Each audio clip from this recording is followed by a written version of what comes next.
I found that nothing in life is worthwhile unless you take risks. Nothing. Nelson Mandela said, "There is no passion to be found playing small and settling for a life that's less than the one you're capable of living." Now, I'm sure in your experiences in school and applying to college and picking your major and deciding what you want to do with life, I'm sure people have told you to make sure you have something to fall back on. Make sure you got something to fall back on, honey. But I never understood that concept, having something to fall back on. If I'm going to fall, I don't want to fall back on anything except my faith. I want to fall forward. I figure at least this way I'll see what I'm going to hit. Fall forward. This is what I mean. Reggie Jackson struck out 2,600 times in his career, the most in the history of baseball. But you don't hear about the strikeouts. People remember the home runs. Fall forward. Thomas Edison conducted 1,000 failed experiments. Did you know that? I didn't know that. Because the 1,001st was the light bulb. Fall forward. Every failed experiment is one step closer to success. You've got to take risks, and I'm sure you've probably heard that before, but I want to talk to you about why that's so important. I got 3 reasons, and you can pick up your iPhones. First, you will fail at some point in your life. Accept it. You will lose. You will embarrass yourself. You will suck at something. There's no doubt about it. And I know that's probably not a traditional message for a graduation ceremony, but hey, I'm telling you, embrace it, because it's inevitable. And I should know. In the acting business, you fail all the time. Early on in my career, I auditioned for a part in a Broadway musical. Perfect role for me, I thought, except for the fact that I can't sing. So I'm in the wings, I'm about to go on stage, but the guy in front of me, he's singing like Pavarotti. He's just, and he's just going on and on and on, and I'm just shrinking, I'm getting smaller and smaller. So they say, "Oh, thank you very much, and you'll be hearing from us." So I come out with my little sheet music, and it was Just My Imagination by the Temptations. That's what I came up with.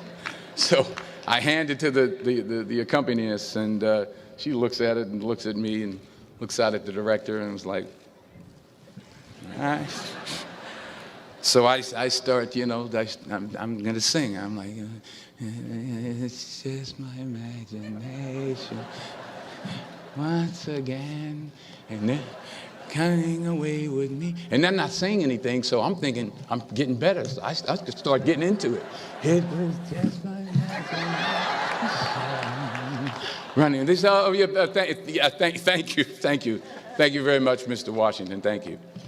So I assumed I didn't get the job. But the next part of the audition, he called me back. The next part of the audition is the acting part of the audition. Now I'm like, hey, okay, maybe I can't sing, but I know I can act. So they pair me with this guy, and again, I didn't know about musical theater. And musical theater is big, so they can reach everyone all the way in the back of the stadium. And I'm more from a realistic, naturalistic kind of acting where you actually talk to the person next to you. So I don't know what my line was. My line was, "Well, hand me the cup." And his line was, "Well, I will hand you the cup, my dear. The cup will be there to be handed to you." And I said, "Oh, okay." "Well, should I give you the cup back?" "Oh, yes, you should give it back to me, because that is my cup, and it should be given back to me." I didn't get the job. But here's the thing. I didn't quit. I didn't fall back. I walked out of there to prepare for the next audition, and the next audition, and the next audition. I prayed. I prayed, and I prayed. But I continued to fail and fail and fail. But it didn't matter, because you know what? There's an old saying, you hang around the barbershop long enough, sooner or later you're going to get a haircut.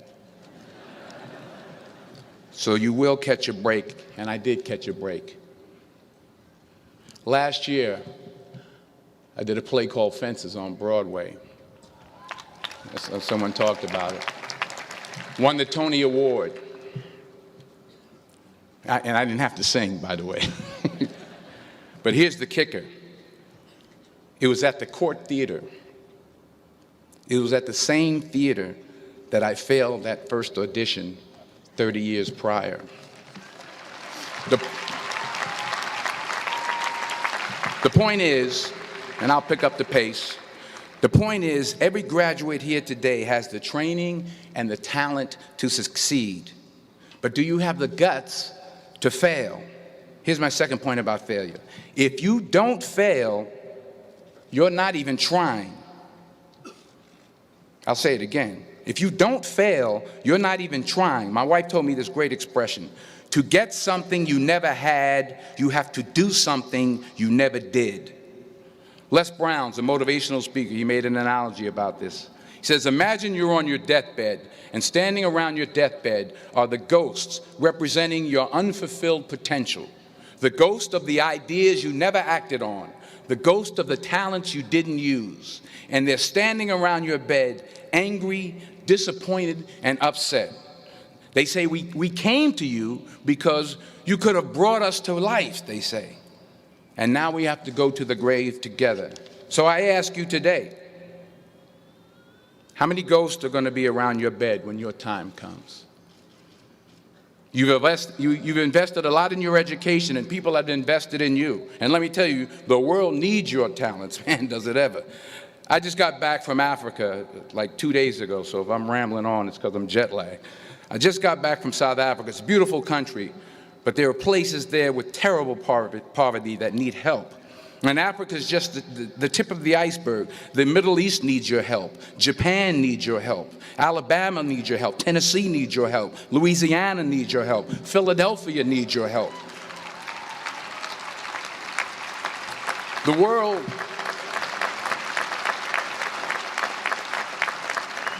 world needs a lot, and we need it from you.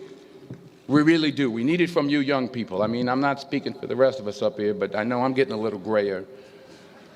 We need it from you, the young people, because remember this. So you got to get out there. You got to give it everything you got, whether it's your time, your talent, your prayers, or your treasures. Because remember this. You will never see a U-Haul behind a hearse.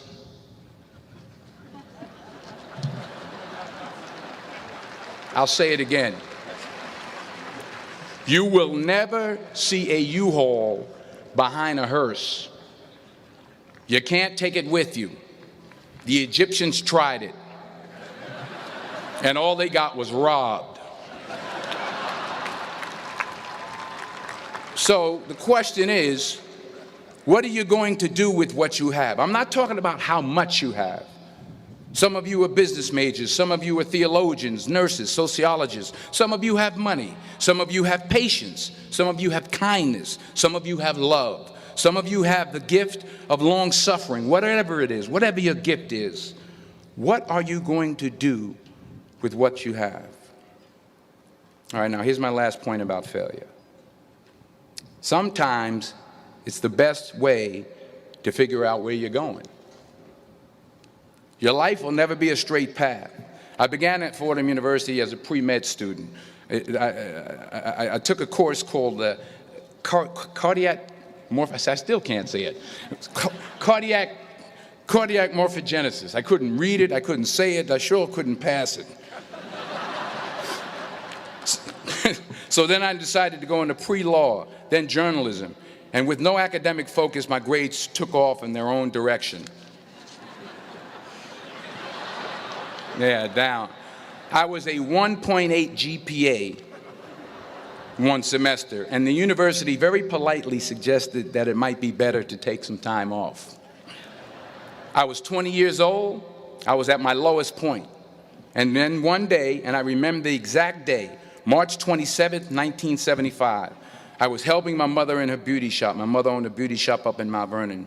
And there was this older woman who was considered one of the elders in the town. And I didn't know her personally, but I was looking in the mirror, and every time I looked at the mirror, I could see her behind me, and she was staring at me.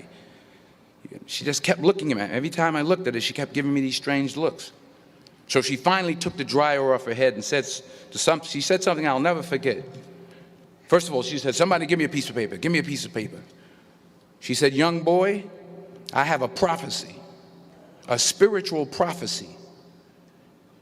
She said, "You are going to travel the world and speak to millions of people." Now, mind you, I'm 20 years old. I'm flunked out of school.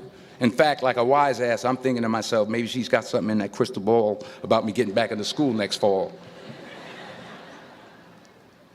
But maybe she was on to something, because later that summer, while working as a counselor at the YMCA camp in Connecticut, we put on a talent show for the campers. And after the show, another counselor came up to me and asked, "Have you ever thought about acting? You're good at that." So when I got back to Fordham that fall, I got in and I changed my major once again for the last time. And in the years that followed, just as that woman prophesied, I have traveled the world and I have spoken to millions of people through my movies. Millions who up till this day couldn't see me, who up till this day I couldn't see while I was talking to them, and they couldn't see me. They could only see the movie. They couldn't see the real me.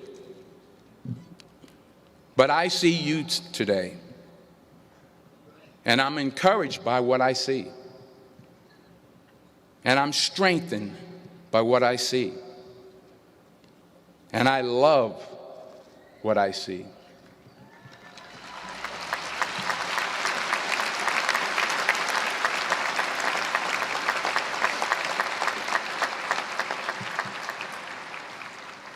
One more page, and I'll shut up. Let me conclude with this one final point, and actually the president kind of brought it up. It has to do with the movie Philadelphia. She stole my material. Many years ago, I did this movie called Philadelphia. We filmed some of the scenes right here on campus. Philadelphia came out in 1993. Most of you were probably still in diapers. Some of the professors, too. But that cracked me up. But it was a good movie. Rent it on, Netflix. It's a good movie. Rent it. I get 23 cents every time you rent it. Please, rent it. True. Parents up there, rent it. Netflix, please. Tell your friends, too. It's about a man played by Tom Hanks who's fired from his law firm because he has AIDS. He wants to sue the firm, but no one's willing to represent him until a homophobic ambulance chaser lawyer, played by yours truly, takes on the case. In a way, if you watch the movie, you'll see everything I'm talking about today. You'll see what I mean about taking risk or being willing to fail. Because taking risk is not just about going for a job. It's also about knowing what you know and what you don't know. It's about being open to people and to ideas. In the course of the film, the character I play begins to take small steps, small risks. He very, very, very slowly begins to overcome his fears. And I feel ultimately his heart becomes flooded with love. And I can't think of a better message as we send you off today. To not only take risks, but to be open to life, to accept new views, and to be open to new opinions, to be willing to speak at a commencement at one of the best universities in the country, even though you're scared stiff. While it may be frightening, it will also be rewarding. Because the chances you take, the people you meet, the people you love, the faith that you have, that's what's going to define you. So members of the class of 2011, this is your mission. When you leave the friendly confines of Philly, never be discouraged. Never hold back. Give everything you got. And when you fall throughout life, and maybe even tonight after a few many glasses of champagne, remember this: fall forward.